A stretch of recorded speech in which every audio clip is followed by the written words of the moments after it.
Muito boa noite.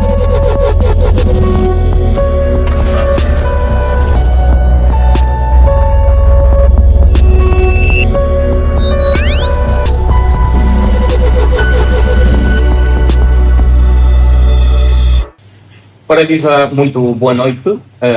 Sejam todos bem-vindos à primeira edição do programa Compliance Week. O meu nome é Ronaldinho Bamba e com Novos Cérebros, nesta edição do Compliance Week, discutimos ideias ligadas a soluções que moldam o compliance e a governação corporativa.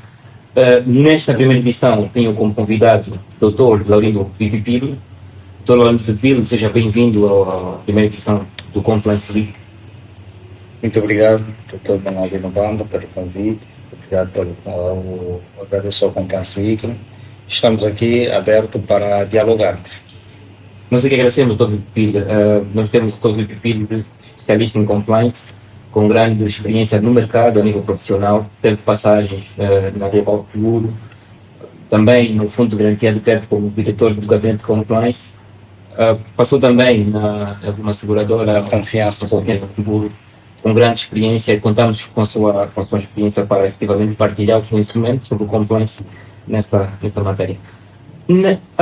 O compliance tem sido um tema muito discutido a nível nacional. As empresas efetivamente lutam nessas questões. Certo. Muitas instituições estão agora a adotar práticas de conformidade e isto suscita dúvida para os nossos telespectadores, aqueles que nos ouvem a partir de casa. Então, Pil, rapidamente, na sua concepção e fruto da sua experiência profissional, como definiria o compliance de forma simples para quem nos acompanha? Bom, Dr. Ronaldinho, como bem disse, compliance tem suscitado bastante dúvidas e também interesses, né? Importante dizer isso. E se assistirmos hoje, as empresas em Angola, não só o setor financeiro, que já é um passo muito avançado, estão todos eles interessados em adotar a prática do compliance. E, na realidade, como eu tenho dito numa frase célebre que eu uso sempre, compliance sempre esteve presente, mas nós nunca lhe prestamos tanta atenção quanto estamos a prestar atenção agora quando ouvimos falar. Mas, indiretamente à sua pergunta, que é conceito compliance, né?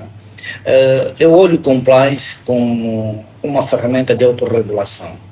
É uma forma muito simplista de definir o compliance para as pessoas perceberem. Por que autorregulação? Porque o compliance é o olho do regulador e automaticamente dos gestores das empresas.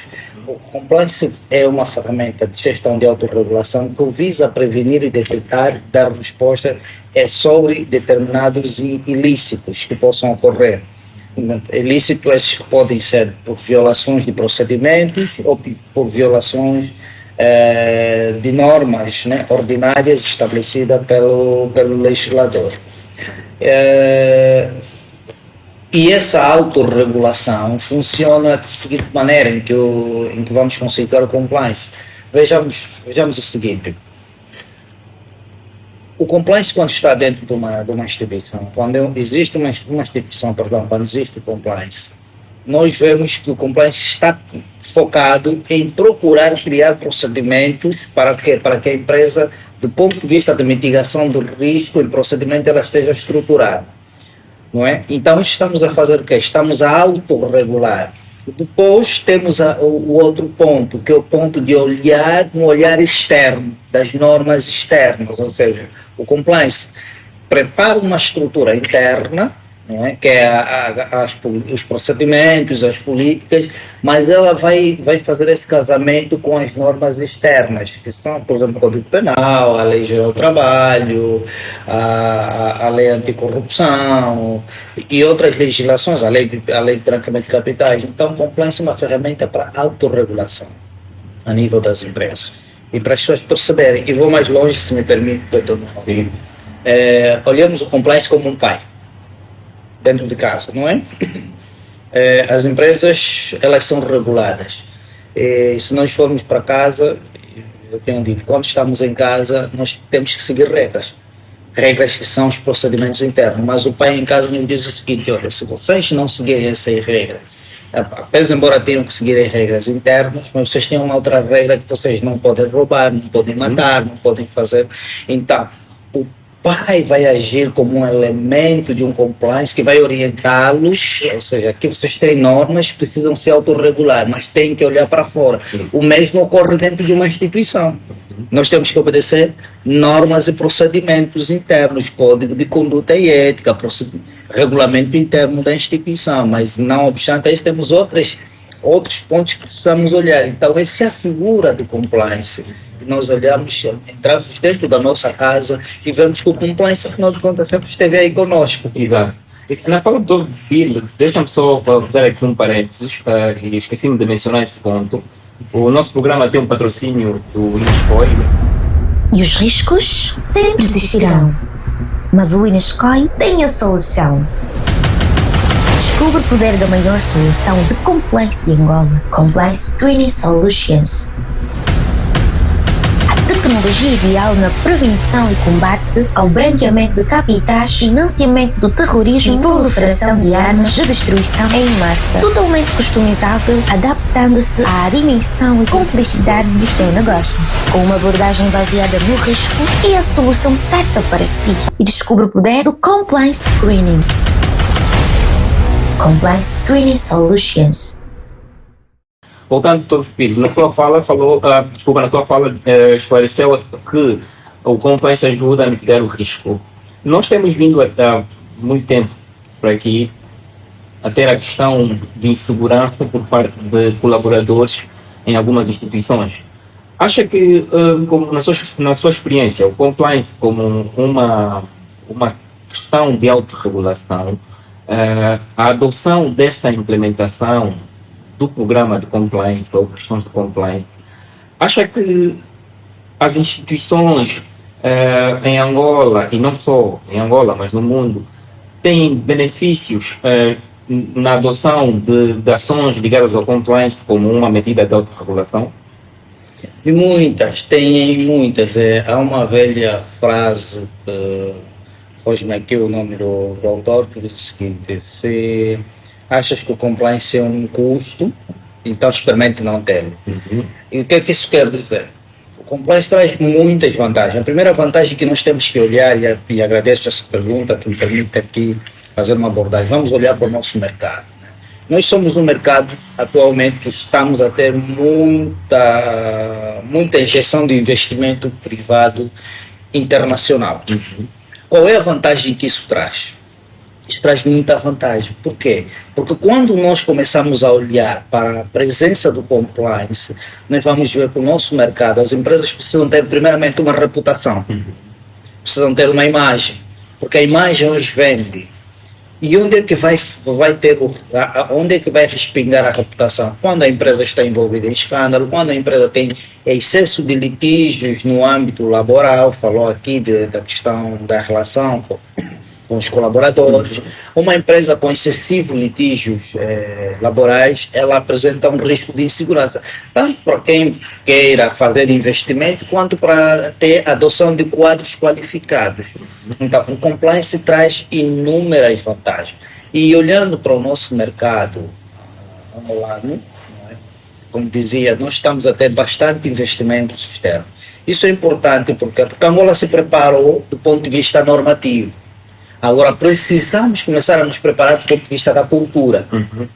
Do ponto de vista normativo, nós tivemos aqui recentemente o Código Penal angolano, tivemos aqui a mudança ou seja, alguma melhoria na lei de prevenção ao branqueamento de capitais, que é a Lei 11/24, que reforçou os mecanismos de controle, diligências e de repórter a nível da prevenção e combate ao branqueamento de capitais. Assistimos ao setor, por exemplo, de seguro, alguma melhoria a nível das normas regulamentares que estão emitidas.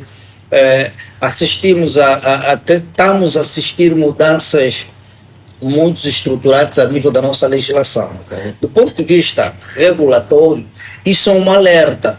É um alerta por quê? Porque se nós olharmos para aquilo que Angola prospera, tem uma visão prospectiva, Angola está dando um sinal às empresas. E olhem, que eu gosto sempre de trazer essa à tona o Código Penal angolano, que diz que a responsabilidade penal das empresas Isto aqui, isto é um gatilho para que as empresas comecem a adotar compliance, porque se não começarem a olhar para o compliance, não compliance make-up, compliance efetivo. Efetivo. O que é que vai acontecer? A PGR daqui a pouco vai começar a bater a porta. E qual é a vantagem? Eu quero que a PGR bata a minha porta para me saudar, eu quero que a PGR bata a minha porta para, pelo menos, né, para vir aqui verificar alguma irregularidade. E essas irregularidades podemos ver diversas infrações. Isso é um risco. Ok. E se nós não olharmos para isso, isso é uma desvantagem para o negócio. Então, até a própria governança. Antes nós só tínhamos a responsabilidade dos sócios pela lei das sociedades comerciais, pelo Código Civil, mas hoje já é muito mais amplo a nível do Código Penal. E o Código Penal traz um grande desafio, até, salvo o erro, os institutos públicos, essa discussão dentro do Código Penal ao lado. Me lembro num livro comentado recentemente lançado, o Código Penal comentado lançado recentemente, fala-se um pouquinho da aplicação da responsabilidade penal aos institutos públicos. Quer dizer, não vamos só imputar responsabilidade ao ente privado. O que é que isso quer dizer? Que se estiver envolvido em um escândalo, por exemplo, se estiver envolvido em um escândalo de fraude, e temos assistido vários escândalos que têm surgido, e há uma pergunta, e as pessoas às vezes perguntam, mas não houve compliance nessa instituição? Às vezes compliance lá estava. E o compliance é um elemento, lembre que eu disse que o compliance é uma ferramenta de autorregulação que visa detectar e prevenir dar resposta. Pode haver uma falha, mas ao longo do caminho o compliance identifica. E se identifica, consegue dar uma resposta efetiva. Então essa é a vantagem de ter o compliance, ou seja, ainda que exista alguém na gíria, um Chico esperto, mas esse Chico esperto diante de um compliance, em algum momento ele vai tropeçar e o compliance vai conseguir dar resposta efetiva. Então, muito interessante a sua abordagem, porque quando falou ainda nessa questão do impacto de compliance nas instituições, o que me faz, eu tenho aqui, eu me lembro quando mais jovem, né? Nós tínhamos uma questão, uma disciplina que era educação moral e cívica. A educação moral e cívica foi uma disciplina que eu estudei no ensino básico, que efetivamente ajudava a adotar comportamentos que fossem benéficos e éticos a nível da sociedade, em casa, na rua, nas relações humanas. Ora, o que na sua abordagem me faz, eu fui pegar aqui essa questão e fiquei aqui com a pulga do compliance sendo uma capacidade que as pessoas também têm de se autorregular com vista aos riscos que vão enfrentar e encontrar soluções para monitorar esses riscos e o cumprimento dessas questões legais. Mas tem uma questão que o Dr. levantou, que é cultura organizacional. Cultura organizacional e que leva-nos à questão da ética. Certo. A questão da ética, que é uma questão também interligada no compliance. Exatamente. Nós temos aqui uma visão sobre essa questão ética e o compliance. Sem ainda, portanto, dando aqui uma pausa na questão regulatória, aquilo que tem a ver com a obrigação legal que as instituições têm a nível das suas atividades. Mas a nível interno, cultura organizacional, essa questão da ética, que é um problema muito grande a nível das instituições.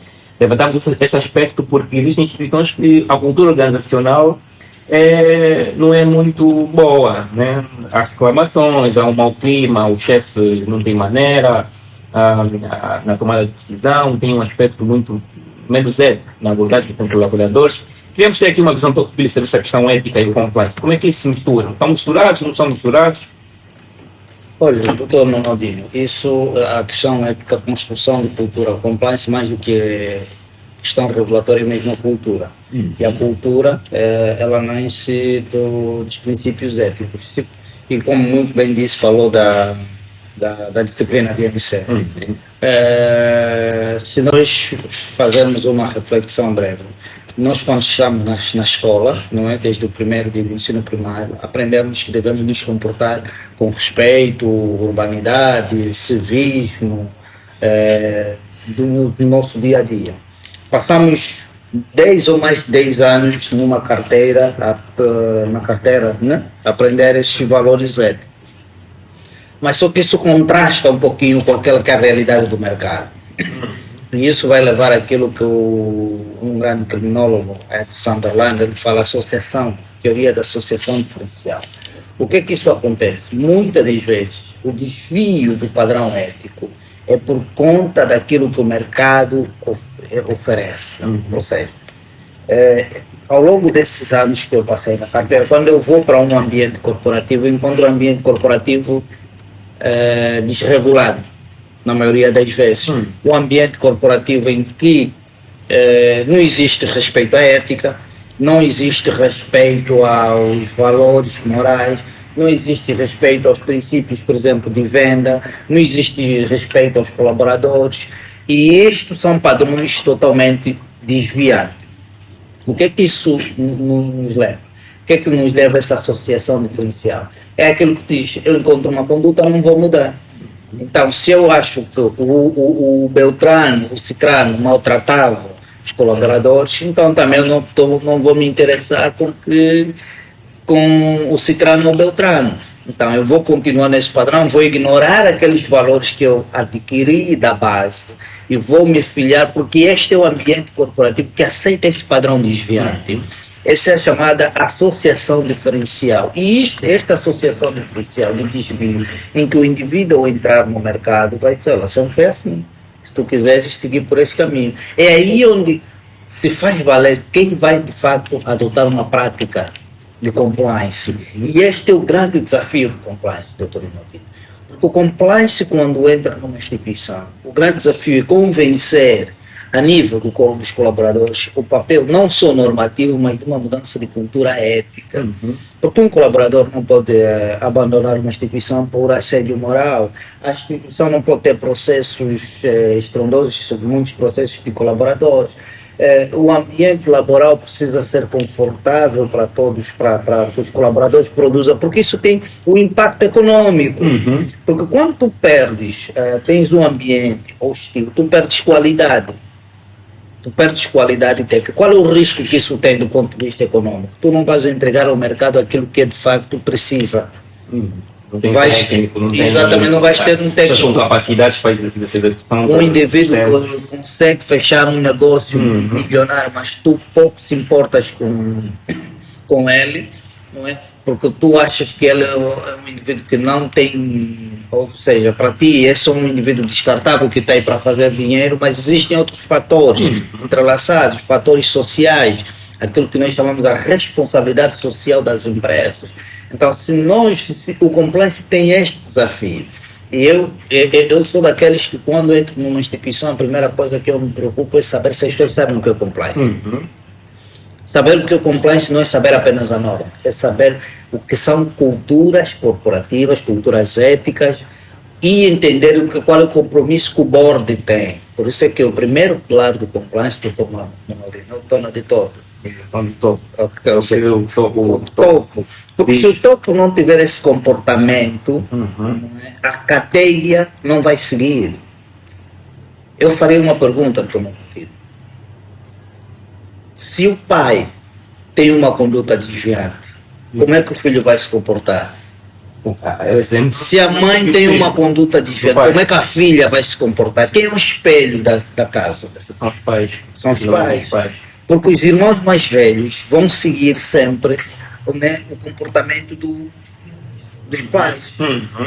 Não é? É como você tem o tio, quer dizer, o topo, se não tem uma conduta ética boa, não tem como nós termos uma instituição, porque não adianta aparecer na televisão bonito, de fato e gravata, dizer nós somos uma instituição que adotamos o compliance, temos o compliance na melhor conduta. Isso por si só não vale. Você tem que, as pessoas da tua instituição são os teus porta-voz. Claro, a minha instituição é um modelo de empresa, tem as suas vicissitudes, mas do ponto de vista de organização, do ponto de vista de cultura, de conduta, de tratamento, é um modelo de tratamento. Porque muitas das pessoas, como diz um amigo meu, nem tudo é sobre dinheiro. Isso. Nem tudo é sobre dinheiro. Há pessoas nessa questão de nem tudo sobre dinheiro acabam por ter uma relação laboral um bocadinho difícil, Porque, pronto, chega uma altura em que existem muitos conflitos laborais. A questão do Dr. Pires, nessa abordagem que fez, mas há instituições que até efetivamente têm um compliance, mas e aqui levantamos a questão de ter um compliance por um mero formalismo, mas não compliance efetivo, né?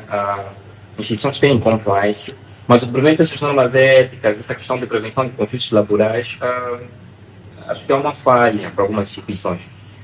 Veja, nós temos há algum tempo aqui, nós temos visto nos noticiários até o pagamento de salário abaixo do salário mínimo. Como é que o compliance e como é que as instituições que adotam essa função de compliance podem mitigar essa questão, tendo em conta que na abordagem que o doutor levantou inicialmente, falou sobre a questão das sanções, não é, autorregulação com vista a mitigar riscos sancionatórios, né?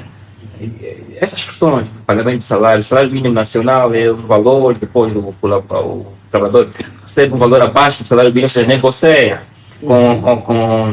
com a entidade patronal um salário que não é mínimo, é abaixo do mínimo. Depois tem a questão de conflitos laborais muito frequentes.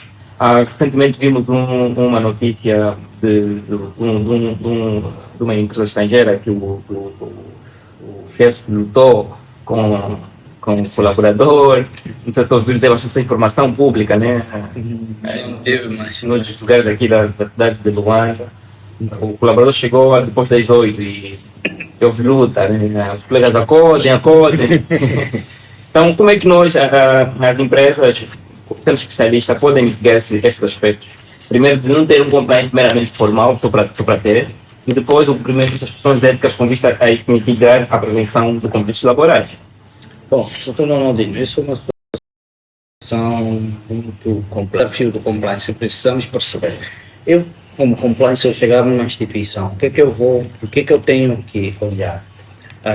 Primeiro, olhar do ponto de vista regulatório, se de facto, vamos lá, vou dar aqui dois casos hipotéticos: a empresa ser constituída e o compliance acompanhar o processo da constituição da empresa, ou seja, a empresa é constituída, tem lá os departamentos. Qual é o primeiro papel do compliance? É olhar para o sistema regulatório, porque nós temos esse corpo regulatório que devemos seguir. Se o Estado estabelece que o salário mínimo é 100 mil kwanzas, então nós temos que, alertar a gestão. A negociação deve partir sempre dos 100 mil kwanzas. Acima, não abaixo, né? Ou seja, o começo dos 100 mil kwanzas. Nunca abaixo dos 100 mil kwanzas. Salvaguardando aí as questões laborais, as questões legais.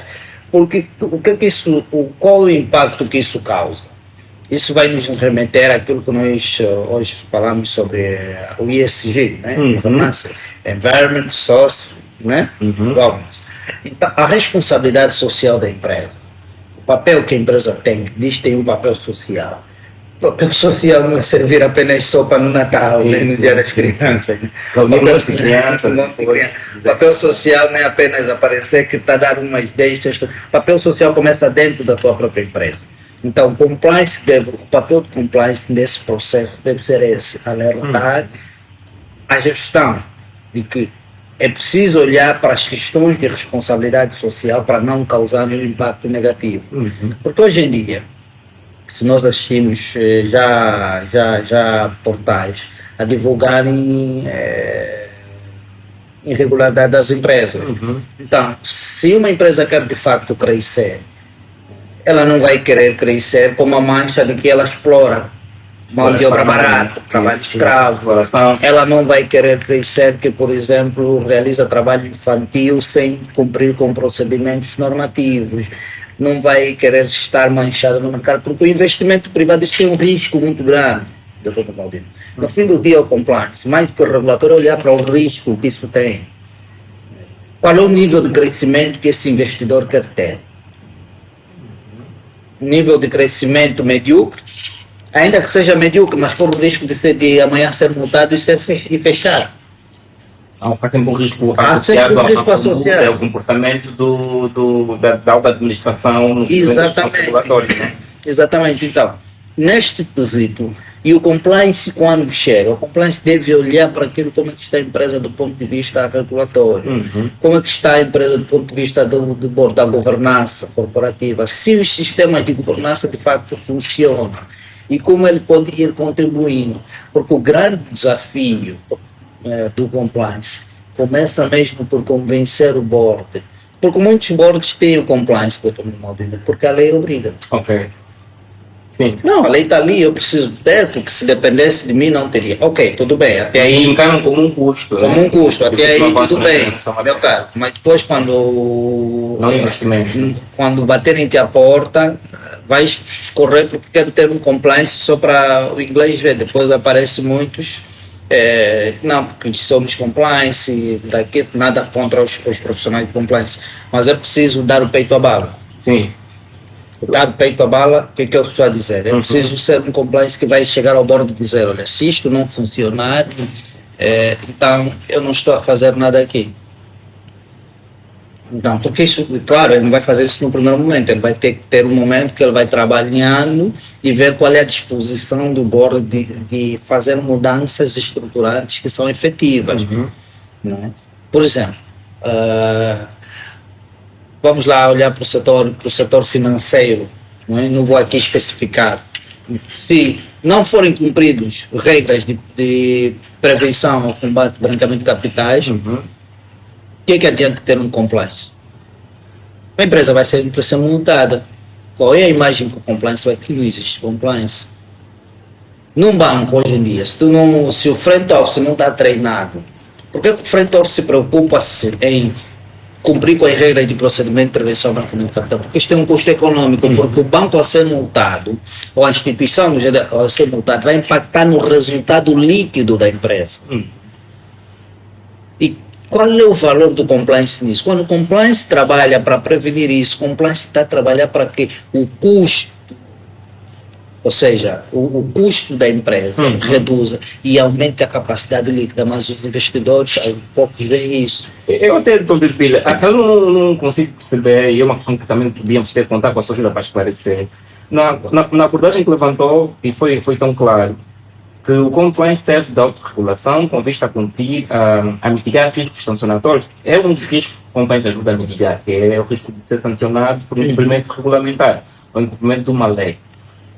E fica difícil tentar perceber instituições que encaram o compliance, que afinal é uma função que mitiga riscos, como um custo. Tá bem? Não olham para o futuro a ter um compliance, um programa de conformidade eficiente e eficaz na instituição, está a mitigar risco reputacional, que não tem custo, e depois um risco financeiro. Porque tem um controle ali, né, de conformidade para essa monitorização do risco legal.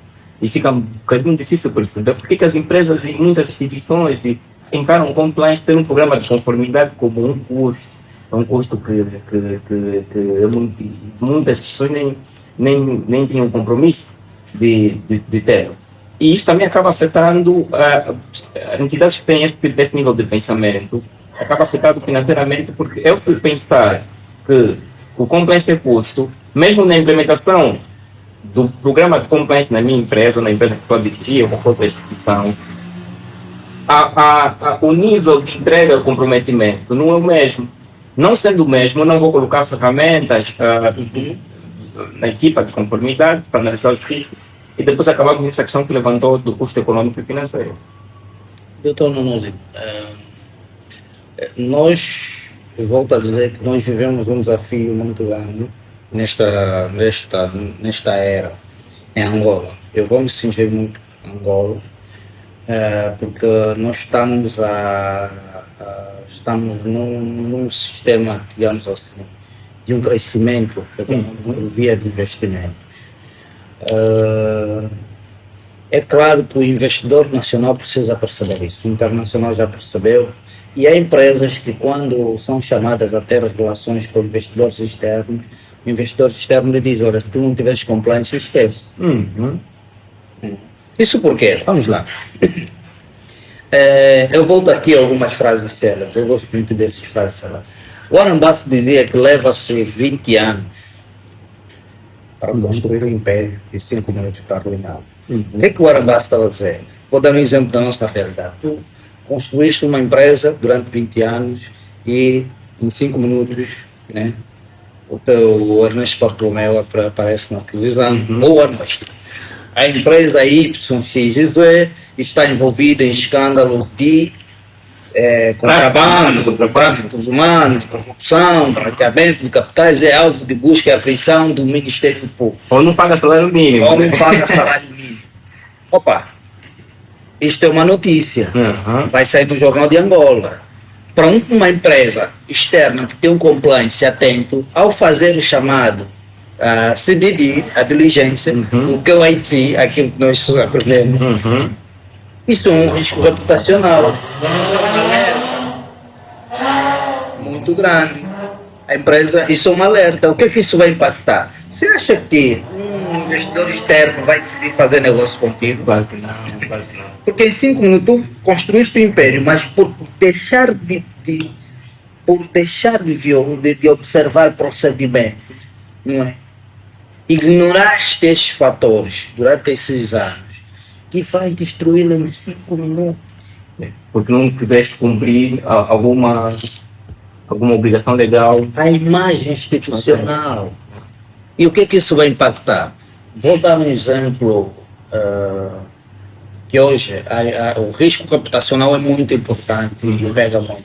Por exemplo, casos de assédios que aqui pouco se fala, escândalos de assédio, isso tem um impacto muito grande, porque isso pode causar um boicote empresarial. O boicote, se tu previas o teu lucro seria de 5 bilhões, mas por você ignorar, quando o compliance te falou que, olha, temos que tratar da matéria sobre prevenção, como condutas de respeito, não criar ambiente de assédio moral, assédio sexual, que isso amanhã pode descambar no processo judicial, que isso amanhã pode descambar numa reportagem que vai causar impacto. Não vamos falar de corrupção, mas como vamos falar de questões que são ignoradas no dia a dia da empresa. Não é?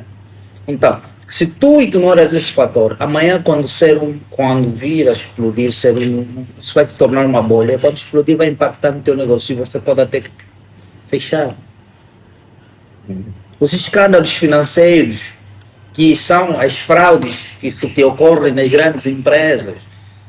Arthur Andersen, que nós assistimos aí, que foi uma das grandes consultoras norte-americanas, que prestava, por colaborar com questões de fraude, saiu, explodiu, ignorou fatores de compliance. Desapareceu. Ou seja, o compliance jogou um papel muito, muito importante, mas não foi tido nem achado. Né?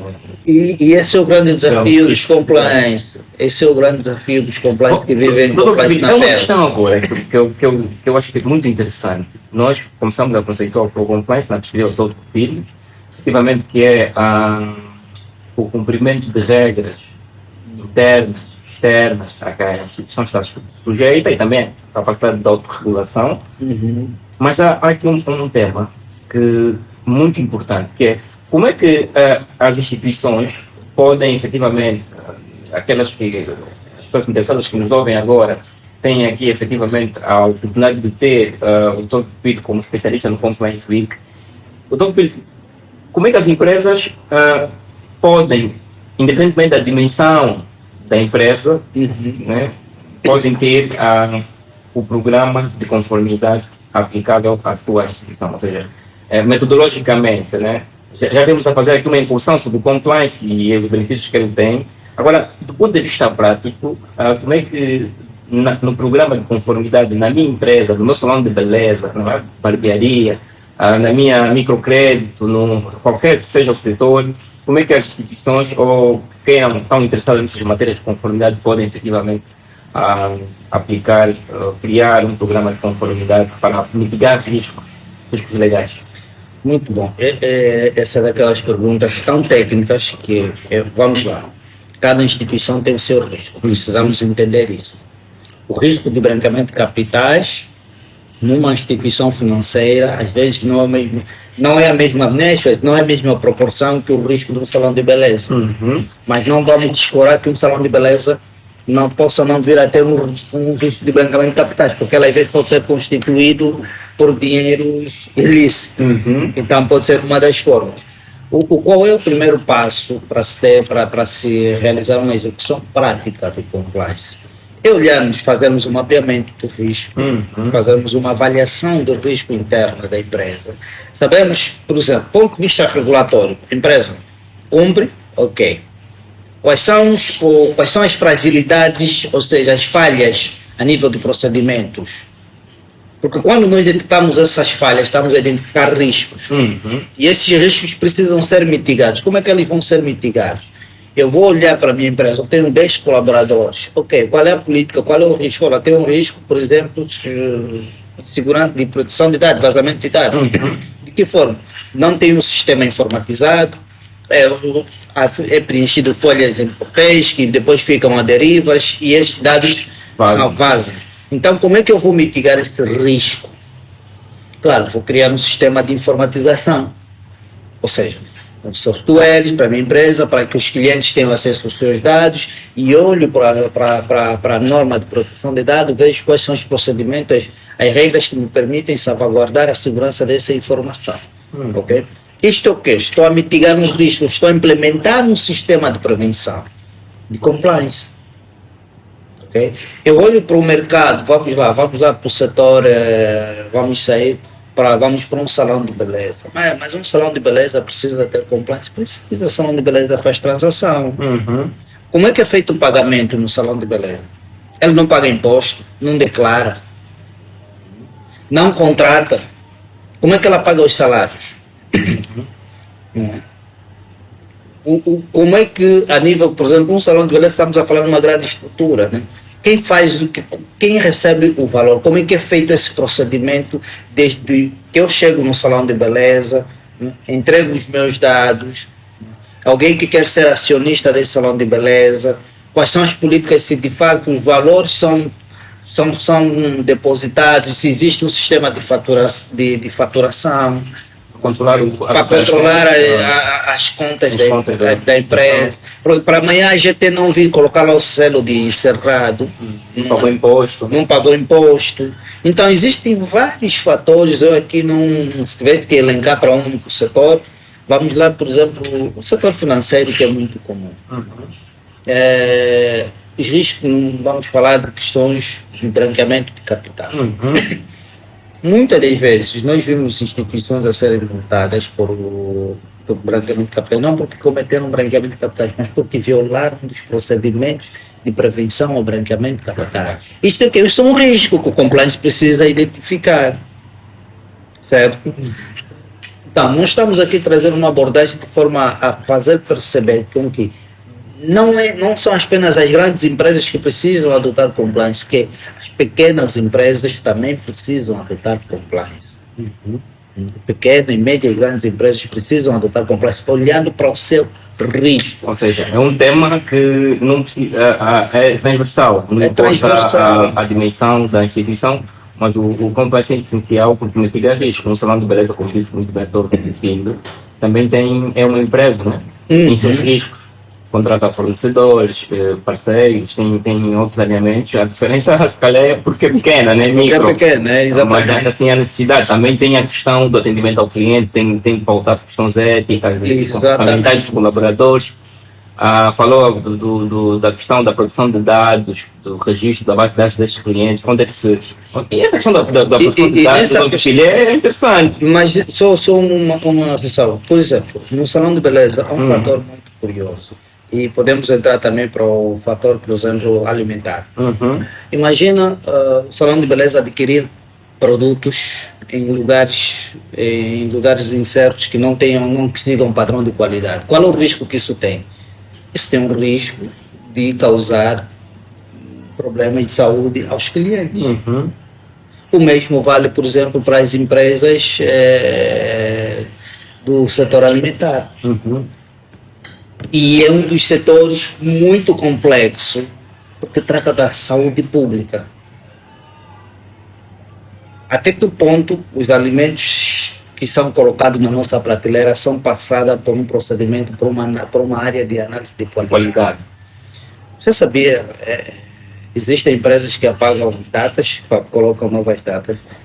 Olha, por acaso, eu já vi Por que às vezes os produtos não têm essa qualidade, os produtos, as pessoas depois começam a ter patologias. Claro, e são situações que não isso estou é aqui real, a apontar nenhuma empresa. Não, mas ele é real, é uma situação real, tem notícias, está publicamente divulgado. Exato.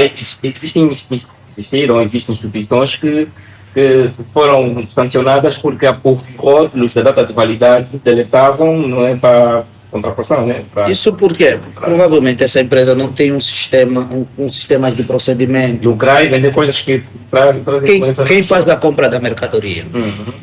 Quem faz a compra não é a mesma pessoa que tem que validar. Necessariamente tem que ser uma outra área que vai validar se de facto a nível de qualidade, a área de compra. Não é ela que vai, do meu ponto de vista, que vai chegar e vai dizer, não, esta mercadoria está apta para entrar na prateleira. Tem que ter uma área diferente. E que o compliance e a auditoria depois vão olhar para, olha, vocês, quando a mercadoria entrou, quem fez a compra? Foi a área de compra. Todo Okay? o processo de verificação. Quem é a área que validou a qualidade do produto? É a área Y. Ok? E essa área, como é que ela fez essa validação? Quais são os procedimentos que existem? Existem procedimentos internacionais a nível de validação de alimentos, a nível de importação. Esses procedimentos, quanto tempo essa mercadoria ficou atracada? Quanto tempo essa mercadoria vai levar para expirar? Qual é o impacto se nós tivermos aqui uma rotura de estoque? Tem impacto econômico para a empresa? Tem impacto reputacional se isto causar um problema de saúde pública? Ou seja, são vários fatores.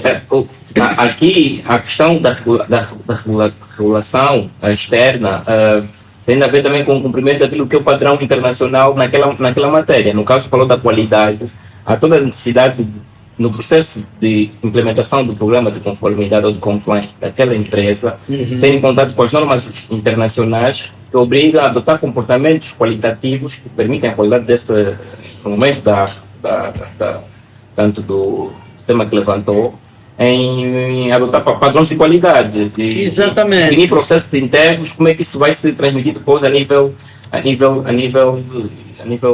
Porque tem a responsabilização depois, porque se tu não adotares esses procedimentos de qualidade, desde o salão de beleza, desde a questão da proteção de dados, desde a questão da contratação, então tu não olhares para esses riscos. Hoje, poucas empresas fazem diligências de contratação de colaboradores. Por que eu vou fazer diligência?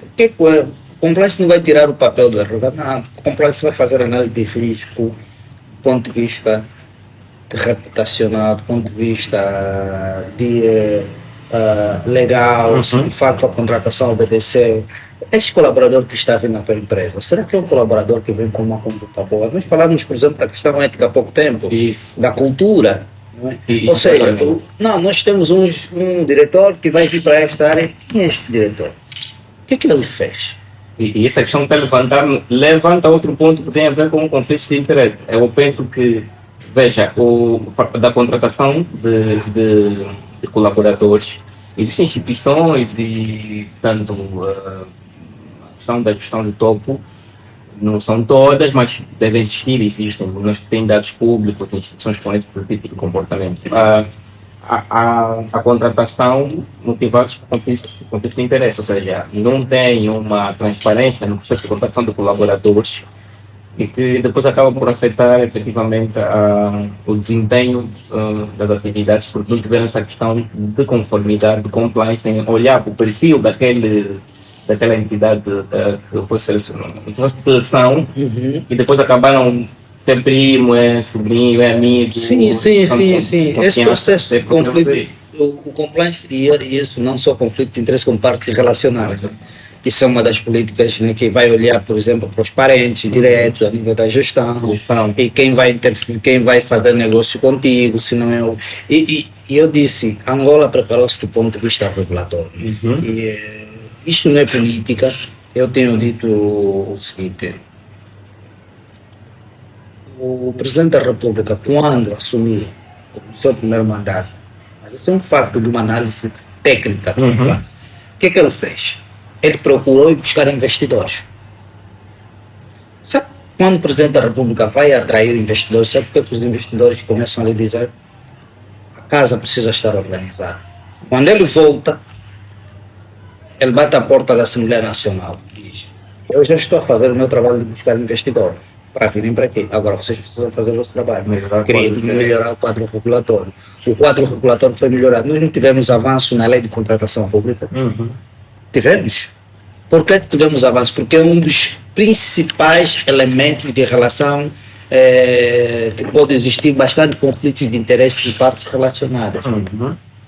Por quê? Porque o investidor quer sentir que está a investir num Estado em que, do ponto de vista regulatório, não é, há uma certa segurança jurídica. Porque a segurança jurídica ela é importante. Mais do que isso, será que eu investir, eu vou ter que passar por situações complexas que vou ter que ver vou concorrer com o primo do Beltrano, esse crânio que não tem qualificação, que vai ganhar um negócio, e a própria lei, acho que no artigo 8º, a lei 40/20, se não me engano, se a memória não falha, de contratação pública, e fala dos conflitos de interesse. Um dos princípios daquela norma é sobre conflitos de interesse. Por que tratar de conflito de interesse? Porque é um dos fatores que pode mitigar um dos grandes riscos, tanto no âmbito da contratação pública. O conflito de interesses nós vamos encontrar em várias outras normas. Por que as empresas têm políticas de conflito de interesse? Porque o inglês precisa ver. Compliance tem que fazer aquela política de conflito de interesse. Por quê? Porque, de fato, aquela é uma política que ajuda a mitigar o risco que, olha, o board tem que olhar. A política não é para ficar lá bonitinha, mostrar para os colegas lerem em 50, e também não precisa de 50 páginas. Ela tem que ser objetiva.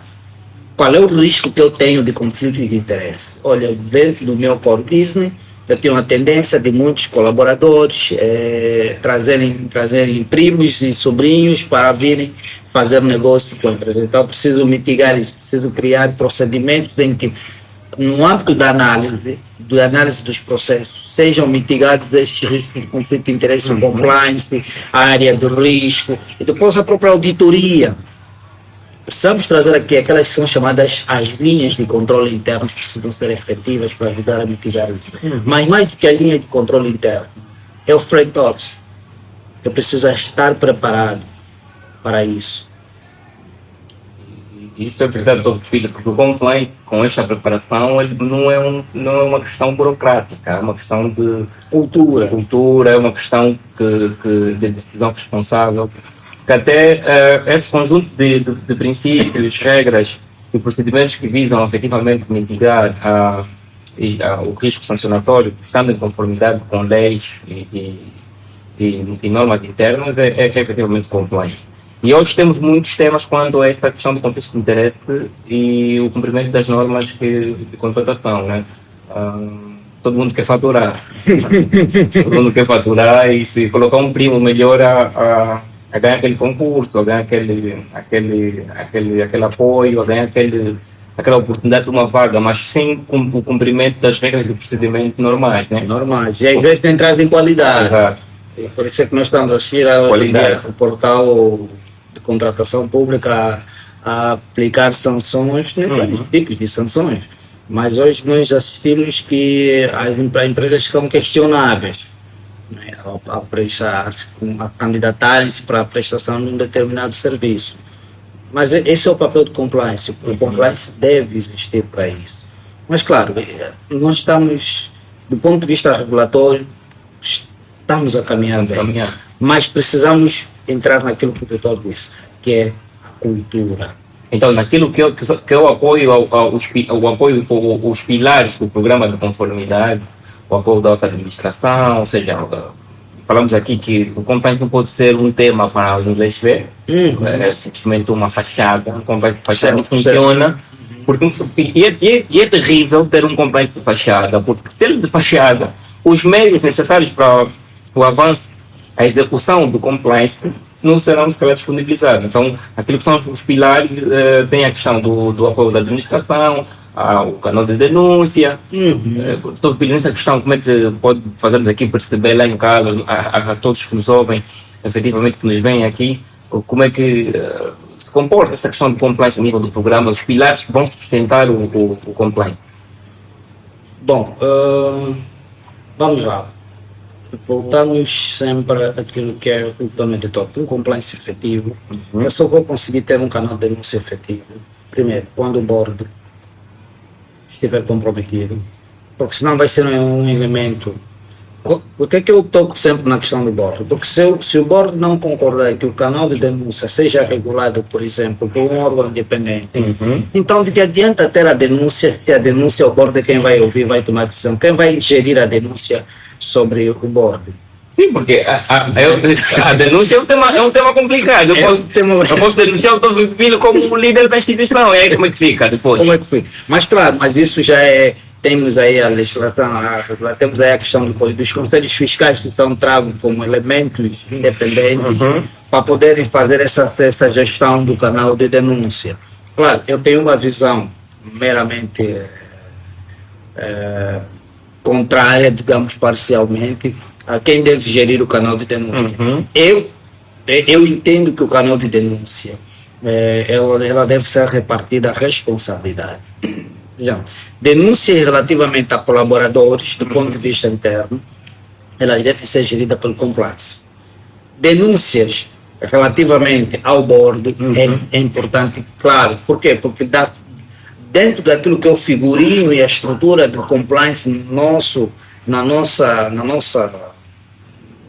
sociedade, no nosso mercado, não é? Deve ser gerido sim por um conselho fiscal. Por quê? Porque o compliance está atrelado, está distrito responde diretamente ao presidente do conselho fiscal, ao presidente do conselho de administração. Desculpa lhe cortar aqui. O conselho fiscal é uma figura que aparece para instituições que têm essa questão na governação. Aquelas empresas, por exemplo, limitadas, com características naturosas limitadas e não têm essa figura de conselho fiscal, não é? E aí como é que seria na sua vertente? Não tem um conselho fiscal, quem devia gerir o canal de denúncia? É uma sociedade por cota, por exemplo. Podia ser hoje em dia a empresa... Nem empresa pública, nem muito menos uma instituição do setor público, que não tem um conselho fiscal. Há empresas que são contratadas a depender também da vontade do board para poderem fazer a gestão das denúncias. Mas claro, a questão que depois viria como é que vai ser o tratamento da aplicação das sanções a estes elementos do board. Sim, porque eu vou denunciar o chefe. A quem vou encaminhar? A quem vou encaminhar? Claro, existem comitês independentes que são constituídos.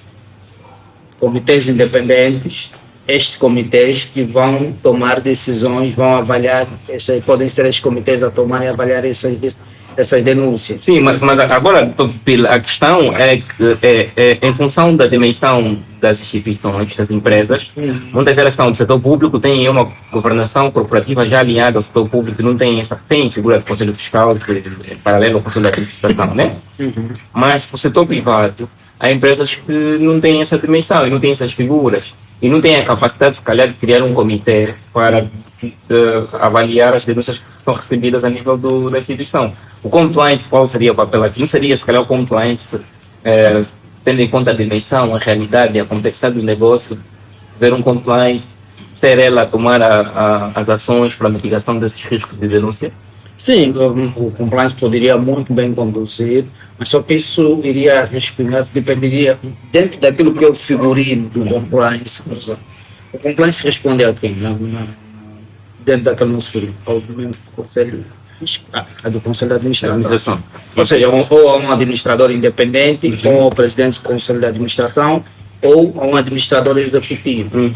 Se a denúncia for sobre aquele elemento, deve sempre, o compliance recomendar que tem que existir um comitê independente. Independentemente da natureza, da forma jurídica, tem que existir. A nível da governação, que é um comitê independente para mitigar esses riscos. Isso pode ser também por compliance. Pode ser por próprio compliance. Exatamente. Cobrou 20% de uma fatura, 30%. Exatamente. Até porque compliance tem investimentos a serem feitos a nível da gestão. Ok. É um tema interessante, um tema interessante. Eu penso que hoje nós conseguimos perceber efetivamente, rapidamente, que o compliance e agradecemos muito por estar aqui a nos dar esse esclarecimento. As pessoas que estão lá em casa a nos ouvir e a ver também têm a mesma sensação. É importante ter essa abordagem porque o país está a mudar. Nós precisamos ter investimento privado, estrangeiro, em Angola, nós precisamos melhorar o quadro do país e é importante que se adote condutas éticas e comportamentos que mitiguem os riscos das instituições a nível sancionatório, né? E muito bem, foi possível perceber com o Dr. Pili que o compliance não é um custo, é um investimento que visa apoiar a administração na sua estratégia, porque a empresa vai definir estratégia e ao longo dessa estratégia vai ter risco e o compliance está aqui para ajudar esse risco regulatório no cumprimento das regras do setor. Falamos, por exemplo, da questão do olhar para o setor, ver quais regras são aplicáveis à minha instituição, enquanto compliance officer, né? Enquanto compliance, ver que regras são aplicáveis de lutar ou criar ações específicas para conseguir cumprir essas regras. Né? Certo. É claro que, Dr. Nuno, mas o desafio aqui foi mesmo trazer essa abordagem. O compliance deve ser parte da estratégia de uma empresa, porque não adianta elaborar um plano estratégico e não ter o compliance de lado, não ter as áreas de controle internos de lado, porque senão depois a estratégia vai ser ineficiente, ineficaz, porque os riscos não foram mitigados, não foram avaliados, as probabilidades de ocorrência, se de facto essa estratégia vai trazer algum impacto negativo ou positivo para o negócio. E as pessoas em casa precisam perceber, não só, né, aqueles que desejam ser profissionais, mas os investidores precisam perceber que o compliance ele veio para ficar. Há um velho ditado que diz: mais vale a pena controlar um bêbado antes de entrar na festa do que ele já dentro da festa. Exato. Por quê? Porque dentro da festa já vai se fazer um estrago. Por exemplo, por que nós temos o GAFI muito forte sobre nós? Por que nós temos a UIF muito forte? Porque quando nós estamos a trabalhar e algum diz, não, essa coisa de branqueamento de capitais, isso não existe. Não existe. O branqueamento de capitais, a lavagem de dinheiro é um tema complicado. Parece muito lavagem de dinheiro, branqueamento de capitais, é a mesma coisa, né? É a mesma coisa. Mas por que nós temos essa preocupação? Porque hoje nós estamos a ver que o mercado é totalmente apresenta um desafio muito grande que precisa ser cada vez mais monitorado e regulado. Então, se eu não conseguir, se eu olhar para o meu cliente, que não um cliente que ignora, diz, não, olha, não vou cumprir com esses procedimentos. Não há aqui uma relação de confiança. Não tem por que ter uma relação de confiança, porque esse cliente, se já se recusa a prestar informações relevantes a nível de prevenção de branqueamento de capitais, já é um elemento que eu tenho, a própria lei 5/20 que dá o direito de recusa, né? Exato. Claro, não é que há confiança. Exatamente. Eu penso que o Dr. foi muito esclarecedor, muito obrigado por estar aqui e esperamos contar consigo numa próxima. Eu que agradeço. O tempo já chegamos aqui. Para vocês que nos assistiram, o Dr. Filipe Pilo tem o LinkedIn, como portanto, podem procurar Laurindo Filipe Pilo, e também e outras páginas de redes sociais, né? Terá uma formação já de compliance em abril. Em abril, no dia 6 de abril. Dia 6 de abril, uma turma de compliance. Quem estiver interessado pode efetivamente já contactar o Dr. Pilo nas páginas que estão disponibilizadas no rodapé, como podem verificar. Muito obrigado e queremos agradecer ao Dr. Pilo mais uma vez, muito grato por estar aqui e partilhar o seu conhecimento e experiência. Agradecer ao Inescoi também pelo apoio e efetivamente dizer mais uma vez que as soluções de prevenção e combate de branqueamento de capitais em Angola tem nome e esse nome chama-se Compliance Screening. Compliance Screening é uma ferramenta muito importante para bancos, seguradoras e setor de comércio que efetivamente tem que ter o seu programa alinhado à estratégia de prevenção e combate ao branqueamento de capitais. Muito obrigado, desejamos a todos continuação de um bom final de semana. Dr. Pilo, muito grato. Muito obrigado e bom final de semana, Dr. Modino. Espero voltar em outras ocasiões para poder mais uma vez aqui dialogarmos. Foi um ótimo diálogo. Obrigado, Dr. Pilo, muito grato. Força. Okay. Para mim, muito boa noite.